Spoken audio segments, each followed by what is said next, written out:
Hey guys, it's Mark Rigsby with MDR Photo. I want to talk to you today about something we all like to do as photographers, and that's make money. How do I make money in photography? I do it by working my ass off. And I know that's a very vague answer, as they say on Facebook, it's vague book. I do it by being efficient. So in the morning, what I do is I get up in the morning, I get my kids ready. I make them smoothies, make them breakfast, take one to school first because he's in first grade, take the other one to preschool, which he's in, he'll be in kindergarten next year. And then I get home back to my house about 9:30. Well, about 9:10, I'd say, 9:10, 9:15, because I live like 2 minutes away from the schools. So I do that. Then I start getting to work.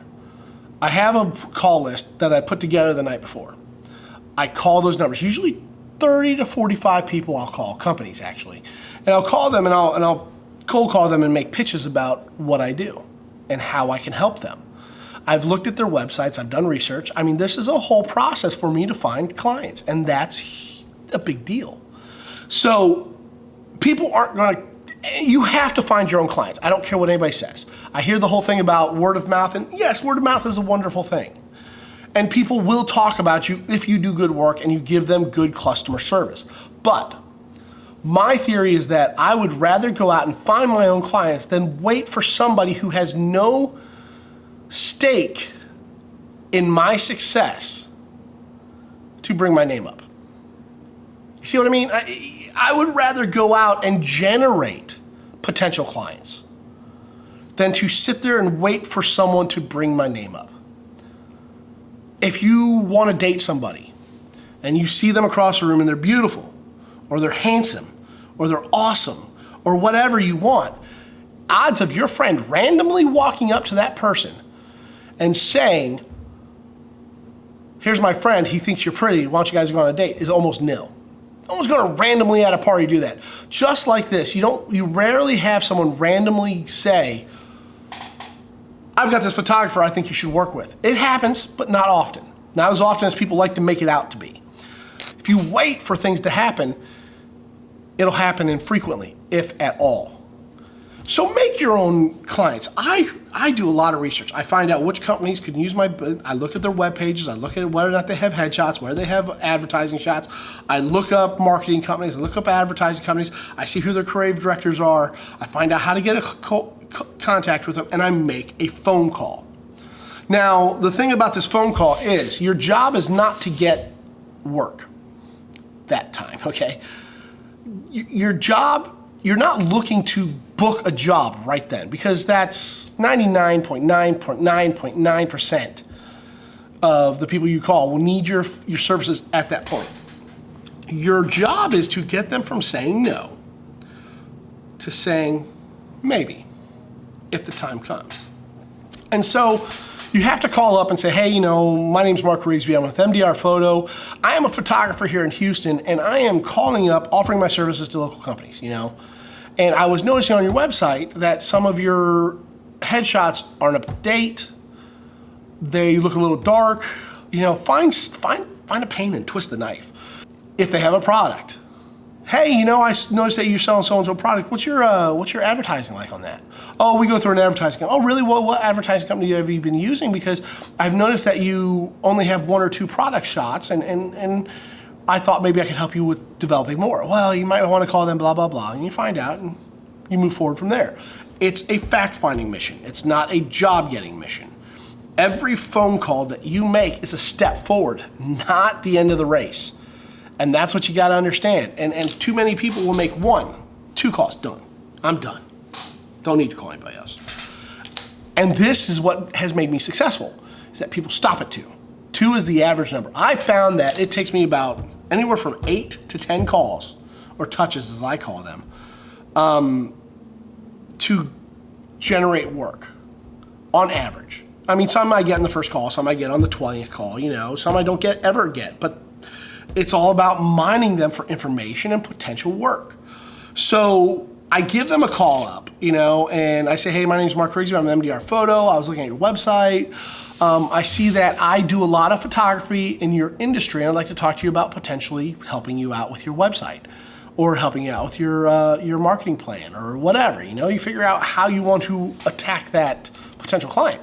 And they're like, no, we're happy with our stuff, blah, blah, blah. Hey, happiness is a wonderful thing to have. And then you go into your spiel. And that spiel isn't meant to get them to buy or get them to hire you right then. It's to get them to consider you in the future. And if you touch with them enough, if you use enough touches, you will be the first person on their mind. Here's the other thing I've run into quite a bit is marketing firms. Marketing firms already have a stable of photographers. They always do. And they'll have 3, 4, 5, whatever. Well, you have to get in on those companies, you have to have something set up that the other photographers do not have. For example, I've caught up, we got 4 photographers. Oh, that's fantastic. What would happen, let me ask you a question, what would happen if a client called you up on a Friday night and said, we need to have a shoot done tonight, processed tomorrow, delivered Sunday? You call up your first photographer. Oh, I can't, I've got a wedding I'm shooting on Saturday. Call up your second photographer. Oh, I'm sick, I can't do anything.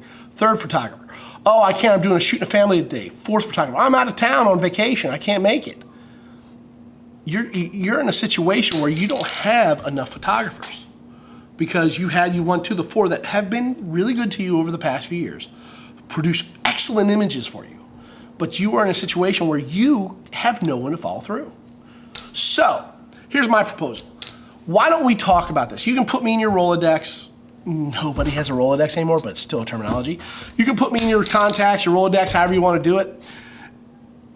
And you can forget about me if you want. But I want to make sure that if you're ever in the situation where you need a photographer, you've got someone vetted, a contract into place. That's the key there.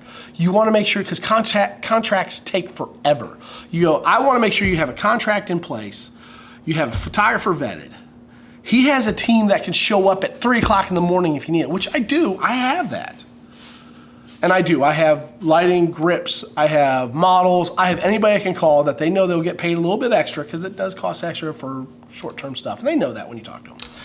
And I have these teams that I can put together in a notice, and I have multiples of those that can do it too. So if one can't do it, I can go to another one.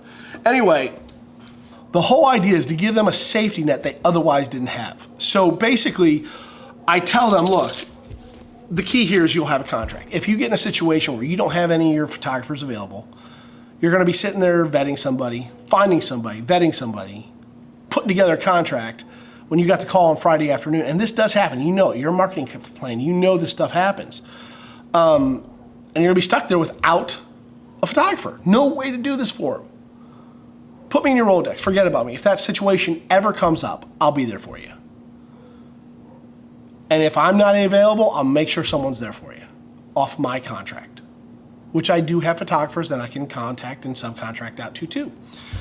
Anyway, so that's what I make sure, and that they are 100% covered.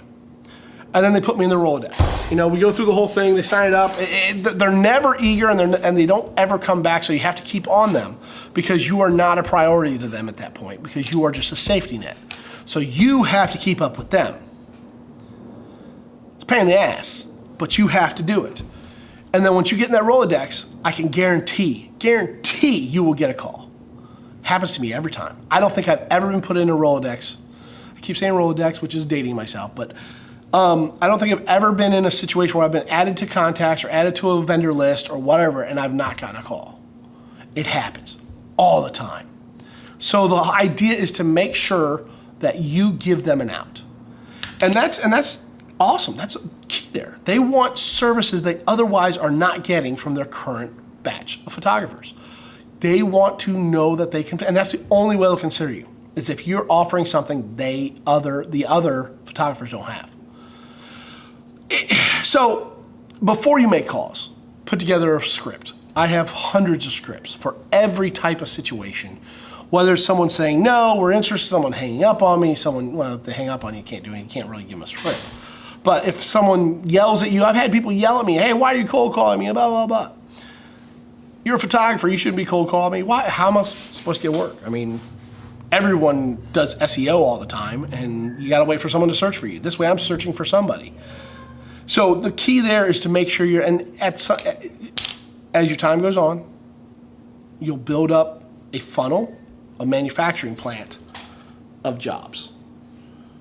These people you contacted 8 months ago will have a job. People 6 months after that have a job. People you contacted a month ago will have a job. So you'll have consistent work based on your calls, but you have to make the calls. I make about 120 to 200 calls a week. Cold calls, straight up cold calls. Houston is the 4th largest company in the nation. I've had other photographers go, well, how do you have so many people to call? Oh my gosh, this city's huge. There are so many people. If you're in a smaller community, you can find another way to do it. You can find national work if you want. You can travel. I don't like to travel. I will, but I have a 5 and a 7-year-old. I've coached my son's baseball team. I don't want to be away from that. But if I have to, I will. I go to Vegas every year to shoot. I go to New York City to shoot. I'm always shooting in LA and San Diego and stuff like that. But I find ways to include my family if I have to travel. I did a shoot up at a ski resort recently. Took a little weekend vacation with the kids. They got to see snow for the first time. That was fantastic. They were born in San Diego, raised in Houston. They'd never seen snow. They loved it. Of course, one got sick. Anyway, that's the key. You want to keep building the potential work. Once you let up, you don't. So I call every day, 9:30 to 11:30. Then I go to the gym or do whatever, make lunch, whatever. Come back, start sending out emails, following up with old clients, seeing where they're at. Always follow up with your old clients because clients always need new work. Then you start dealing with paperwork, putting together your stuff. Like I'm getting ready to finish my taxes up today. Oof, I hate taxes. Anyway, it's all a matter of doing that. Now, in the next segment, I'm going to talk to you a little bit about indirect, what I call indirect marketing, which is like emails, getting your word of mouth out there, other things like that. I'm also going to talk about how to generate money quickly. Generating money quickly is very easy. It has nothing to do with cold calls. Well, it does. You have to cold call people to do it. But it's a matter of, heck, if you want to make money, go take a picture of a friend in a suit and go do headshots. Doesn't matter how good you are because people want headshots all the time and they'll do it at any price. You just have to find a price. The better you are, the more you charge. Right. That's what I'm talking about with cold calling and direct marketing and all that stuff. So I'm going to leave you at that. I'm going to play around with this video, take a look at it. Anyway, if you have any questions, post them in the comments below. Send me an instant message, DM or whatever, PM or email. And my email is mark@mdrphoto.com, FOTO. Anyway, give me a call. Give me a call. See, that's what I do when I leave a message. Anyway, give me a call. And the idea is just to 100% put yourself out there. You put yourself out there. Don't wait for someone else to do it. So guys, I just say, keep following your dreams and reaching for the stars. Later, taters. Rigsby out.